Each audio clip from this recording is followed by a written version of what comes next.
Entertainment news ও sports জোনে আপনাকে স্বাগত। জানিয়ে দেব খেলাধুলা বিষয়ক সর্বশেষ গুরুত্বপূর্ণ আপডেট সংবাদ শিরোনাম।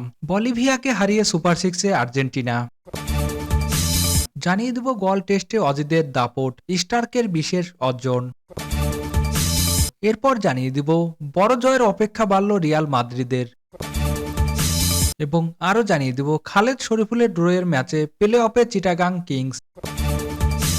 সর্বশেষ জানিয়ে দিব কোচ বাটলারের বিরুদ্ধে নারী ফুটবলারদের যত অভিযোগ। এতক্ষণ শুনছিলেন খেলাধুলা বিষয়ক সর্বশেষ গুরুত্বপূর্ণ আপডেট সংবাদ শিরোনাম। এরপর থাকবে বিস্তারিত। তার আগে একটি অনুরোধ থাকবে, আমাদের ভিডিওটি যদি আপনার ভালো লেগে থাকে তাহলে লাইক, কমেন্ট এবং শেয়ার করে জানিয়ে দিন ভিডিওটি সম্পর্কে আপনার মূল্যবান মতামত।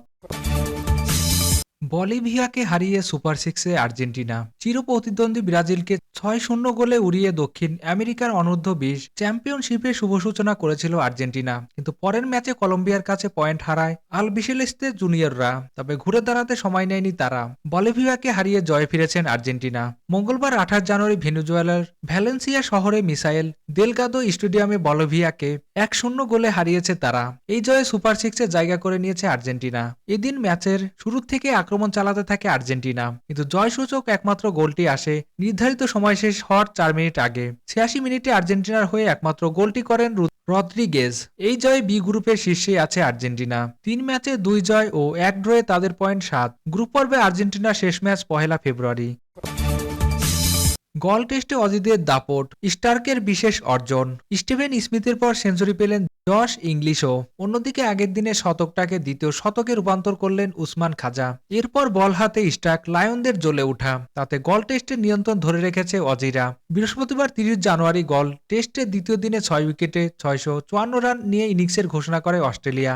আর দিন শেষ হবার আগেই ৪৪ রান তুলতেই ৩ উইকেট নেই শ্রীলঙ্কার। এখনো ৬১০ রানে এগিয়ে সফরকারীরা। সময়টা খুব একটা ভালো যাচ্ছিল না ওসমান খাজার। শেষ ৩৩ ইনিংসে পারেননি ৩ অঙ্কের ঘরে পৌঁছাতে। সেই আক্ষেপ মেটালেন তিনি। তুলে নেন ক্যারিয়ারের প্রথম ডাবল সেঞ্চুরি। থামেন ৩৫২ বলে ২৩২ রান করে। তবেই এই দিন আর ইনিংস বড় করতে পারেনি স্মিথ। ১০৪ রান নিয়ে দিন শুরু করেন, থামেন ১৪১ করে। এরপর অভিষেক রাঙান জশ ইংলিশ। প্রথম ইনিংসে হাঁকান সেঞ্চুরি, করেন ৯৪ বলে ১০২ রান। এমন অর্জন আরও রঙিন হয়েছে দারুণ এক রেকর্ডে। মাত্র ৯০ বলে ৩ অঙ্কে পৌঁছান ইংলিশ, যা টেস্ট অভিষেকে দ্বিতীয় দ্রুততম সেঞ্চুরি। তার চেয়ে কম বলে ৮৫ অভিষেকে সেঞ্চুরি আছে কেবল শিখর ধাওয়ানের। খাজা ইংলিশ জুটির যোগ হয় ১৭২ বলে ১৪৬ রান। খাজা ফিরলে মাঠে নেমে ৪৬ রানে অপরাজিত থাকেন অ্যালেক্স ক্যারি। ২ উইকেটে ৩৩০ রানে দিন শুরু করা অজিরা থামে ৬ উইকেটে ৬৫৪ রানে। ৩টি করে উইকেট নেন ভেন্ডারসে ও প্রতাপ জয়সূরিয়া। এরপর বল হাতে জ্বলে ওঠেন স্টার্ক লায়নরা। খাতায় ১৫ রান যোগ হতে ২ ওপেনার ওসাদা ফার্নান্দো ও দিমুথ করুনারথকে হারায় তারা। দলীয় ৩০ রানে বিদায় নেন অ্যাঞ্জেলো ম্যাথিউস। তিনজনই করেন সমান ৭ রান। করুনারথকে ফিরিয়ে দারুণ একটা মাইলফলকে গড়েছেন স্টার্ক। তৃতীয় অস্ট্রেলিয়ান পেসার হিসেবে আন্তর্জাতিক ক্রিকেটে ৭০০ উইকেট পূর্ণ করলেন তিনি। আগের দুজন গেলেন ম্যাকগ্রা ও ব্রেটলি। তবে এই অর্জনটা আরো রঙিন হয়েছে বিশেষ এক উপলক্ষে। স্টার্ক ৭০০ উইকেট ছুঁয়েছে তার ৩৫তম জন্মদিনে। বড় জয়েও অপেক্ষা বাড়ল রিয়াল মাদ্রিদের। প্লে অফ আগেই নিশ্চিত হয়েছিল রিয়াল মাদ্রিদের। লিগ পর্বের শেষ ম্যাচে লড়াইটা ছিল সরাসরি শেষ ১৬ টিকিটের। তবে সেই টিকিট কাটতে পারেনি লস ব্লাঙ্কোজরা। বড় জয়েও থেমে গেছে আক্ষেপ। বুধবার প্রতিপক্ষ ব্রেস্টের মাঠে তাদের বিপক্ষে জয় তুলে নিয়েছে রিয়াল মাদ্রিদ। সফরকারীদের জয় ৩-০ গোলে, যেখানে রদ্রিগো করেছেন জোড়া গোল, একটি বেলিংহামের। সরাসরি শেষ ১৬তে যেতে লিগ পর্বের পয়েন্ট টেবিলে অন্তত সেরা ৮-এ থাকতে হবে। শুরুর দিকে পয়েন্ট হারাতে হারাতে সেই দৌড়ে অনেকটা পিছিয়ে পড়ে রিয়াল মাদ্রিদ। লিগ পর্ব শেষ করল টেবিলে ১১ নম্বর থেকে। এই জয়ও মেলেনি সমীকরণ। সরাসরি শেষ ১৬তে থাকার ক্ষীণ আশা জিয়ে রাখতে নিজেদের ম্যাচে কেবল জিতলেই হতো না, ব্যবধানও রাখতে হতো বড়। সে সাথে অন্য ম্যাচেরও ফলও আসতে হতো পক্ষে। রিয়াল মাদ্রিদ জয় আর বড় ব্যবধান পেলেও অন্য ম্যাচগুলোর ফল আসেনি পক্ষে। তাই শেষ ১৬ টিকিটের জন্য তাদের খেলতে হবে প্লে অফ ২টি ম্যাচে। এদিন স্টেড ডু রোডেরাতে ২৭ মিনিটে রিয়াল মাদ্রিদকে লিড এনে দেন রদ্রিগো। বাঁ প্রান্ত থেকে বল নিয়ে ডি বক্সে ঢুকে কোনাকুনি শট করে দারুণ এক গোল করেন ব্রাজিলিয়ান তারকা। দ্বিতীয় অর্ধ শুরু হতেই গোল খেতে বসেছিল রিয়াল, তবে বক্সের ফাঁকা বল পেয়েও হুগো মাগনেত্তি লক্ষ্যভ্রষ্ট শট নিলেও বেঁচে যায় সফরকারীরা। তবে ৫১ মিনিট অবশ্য ঠিকই ব্রেস্ট জালে বল জড়ায়, কিন্তু অফসাইডের কারণে তা বাতিল হয়ে যায়। এর ৪ মিনিট পর ব্যবধান দ্বিগুণ করে রিয়াল। ডি বক্সের ডান দিক থেকে লুকাস ভাস্কেসের পাস পেয়ে গোলরক্ষকের পরাস্ত করে ইংলিশ মিডফিল্ডার বেলিংহ্যাম। আর রদ্রিগোর জোড়া গোল পূর্ণ হয় ৭৮ মিনিটে। ব্রেস্টের গোলরক্ষক এমবাপ্পের শট ফিরিয়ে দিলেও ফিরতি বল পান রদ্রিগো। কালক্ষেপণ না করে প্রথম টাচে বল জালে জড়ান তিনি। ফলে প্রথম ৫ ম্যাচের মধ্যে ৩টিতে হারা রিয়াল লিগ পর্ব থেকে শেষ করল টানা ৩ ম্যাচ জিতে। তবে অন্য ম্যাচগুলোর ফল পক্ষে না আসায় শেষ ১৬র অপেক্ষা বাড়ল রিয়াল মাদ্রিদের। খালেদ শরীফুলের ড্রয়ের ম্যাচে প্লে অফে চিটাগাং কিংস। এমন ম্যাচেও শেষ দিকে মৃদু উত্তেজনা, সেটাও চিটাগাং কিংস দলের দুই বোলারের মধ্যে। শরীফুল ইসলাম বনাম খালেদ আহমেদ দুজনেরই ৪ উইকেট করে হয়ে গেছে। সিলেট স্ট্রাইকার্সের শেষ উইকেটটি নিয়ে কে পাবে ৫ উইকেট। শেষ পর্যন্ত পঞ্চম উইকেট জোটেনি কারো ভাগ্যেই। শেষ ব্যাটসম্যানকে নিজেই বলেই পাল্টা ধরে রান আউট করে দিয়েছেন শরীফুল। খালেদ শরীফুল দুজনই বোলিং করেছেন দুর্দান্ত।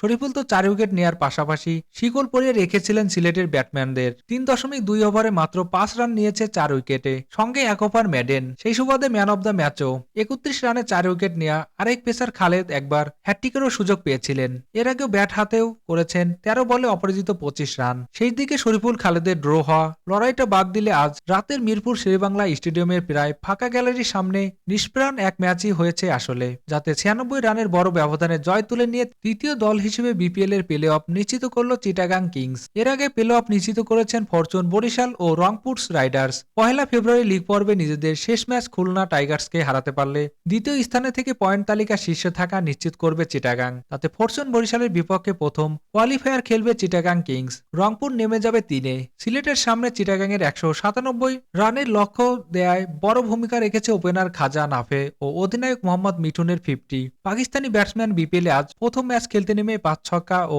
১ বাউন্ডারিতে ৩০ বলে ৫২ রান করেছেন। দলের ১৭ রানের মধ্যে ওপেনিং সঙ্গী পারভেজ হোসেন ও ৩ নামা গ্রাহাম ক্লার্ককে হারানোর পর তৃতীয় উইকেট নাফে মিঠুন মিলে ৫১ বলে গড়েন ৯৪ রানের জুটি।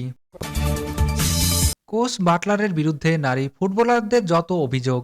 দ্বন্দ্বের শুরুটা সেই অক্টোবরে কাঠমান্ডুতে সাফ চ্যাম্পিয়নশিপ চলার সময় থেকে। সেই দ্বন্দ্ব নিয়ে বাংলাদেশ ফুটবলার অঙ্গনে তোলপাড় হলেও পিটার বাটলারের সঙ্গে কোচ হিসেবে আবারও চুক্তি করে বাফুফে।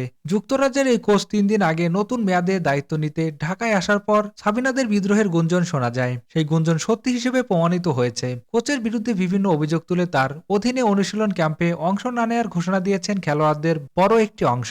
বাফুফে বাটলারের কোচ পদে রেখে দিলে একযোগে অবসরের হুমকিও দিয়েছেন তারা। এক চিঠিতে বাটলারের বিরুদ্ধে নিজেদের অভিযোগগুলো তুলে ধরেছেন সাবিনারা। চিঠিতে প্রধান কোচের মেয়েদের বিরুদ্ধে অভিযোগগুলো কি কি, সাংবাদিকদের দেয়া সাবিনাদের লিখিত বক্তব্য হুবহু তুলে ধরা হলো। প্রিয় সাংবাদিক ভাই ও বোনরা, সালাম নেবেন। একটা ক্রান্তিকালে আপনাদের সামনে দাঁড়াতে বাধ্য হয়েছি। আপনাদের মাধ্যমে সারা দেশের মানুষকে জেনেছে কতটা প্রতিকূল পথ পাড়ি দিয়ে আমরা টানা দুবার দেশের মানুষের জন্য সাফ শিরোপা এনে দিয়েছি। এ পর্যায়ে আসতে আমাদের কতটা পরিশ্রম করতে হয়েছে, কত বাধা অতিক্রম করতে হয়েছে, এসব কিছুই আপনারা জানেন। গত বছর অক্টোবরে নেপালের কাঠমান্ডুতে অনুষ্ঠিত সাফ চ্যাম্পিয়নশিপে আরেকবার প্রমাণ দিয়েছে আমরাই সেরা। সেই টুর্নামেন্ট চলা অবস্থায় দলের কোচ পিটার বাটলারের সঙ্গে দলের খেলোয়াড়দের দূরত্ব প্রকাশ্যে এসেছিল। ইচ্ছে মতো একাদশে গড়ে তিনি দলকে ডোবাতে চেয়েছিলেন। পাকিস্তানের বিপক্ষে কোচের সিনিয়র ফুটবলারকে বাদ দেয়া একাদশ যে ভুল ছিল সেটা সবাই দেখেছে। কারণ ওই ম্যাচ আমরা হারতে হারতে কোনো রকমে ড্র করেছিলাম। ভারতের বিপক্ষে আমাদের চাপে ৩ একাদশ বদলাতে বাধ্য হয়েছিলেন এবং সিনিয়র সমৃদ্ধ বাংলাদেশ দল ভারতকে হারিয়ে গ্রুপে সেরা হয়েছিল। এটাই প্রমাণ করে আমরাই সঠিক ছিলাম। কিন্তু ওই ম্যাচে নামার আগে জানতাম কোচের বিরুদ্ধে এরকম বিদ্রোহ এই একাদশ তৈরি হয়েছিল। আমরা যদি ব্যর্থ হই বাফুফে কর্তারা এবং দেশের মানুষের কাছে আমরা ভিলেন হয়ে যেতাম। ওই ম্যাচেই আমাদের ক্যারিয়ার শেষ হয়ে যেত। এটা আমরা বুঝেও আমরা ঝুঁকি নিয়েছিলাম দেশের হয়ে লড়াই করার জন্য। দেশের জন্য আমাদের এই লড়াই আবেগ ভালোবাসার মূল্য ফুটবল ফেডারেশন থেকে আশা করেছিলাম। কেবল মাঠ নয়, মাঠের বাইরেও প্রতিনিয়ত কোচ আমাদের সঙ্গে দুর্ব্যবহার করেছেন, আমাদের নিয়ে হাসি ঠাট্টা করেন। দলের অভ্যন্তরে খেলোয়াড়দের মধ্যে সিনিয়র জুনিয়র কথা বলে বিভাজনের সৃষ্টি করেছেন। মেয়েদের পোশাক আশাক নিয়ে কথা বলতে ছাড়েননি তিনি, এমনকি বডি শেমিংও করেছেন। কোচ পিটারের আচরণ দলের মধ্যে মারাত্মক উদ্বেগের সৃষ্টি করেছে, যা একটি বিষাক্ত পরিবেশ তৈরি করেছে ক্যাম্পে। এটা আমাদের খেলোয়াড়দের মন মানসিকতা ভাবে মারাত্মক ক্ষতিগ্রস্ত করেছে।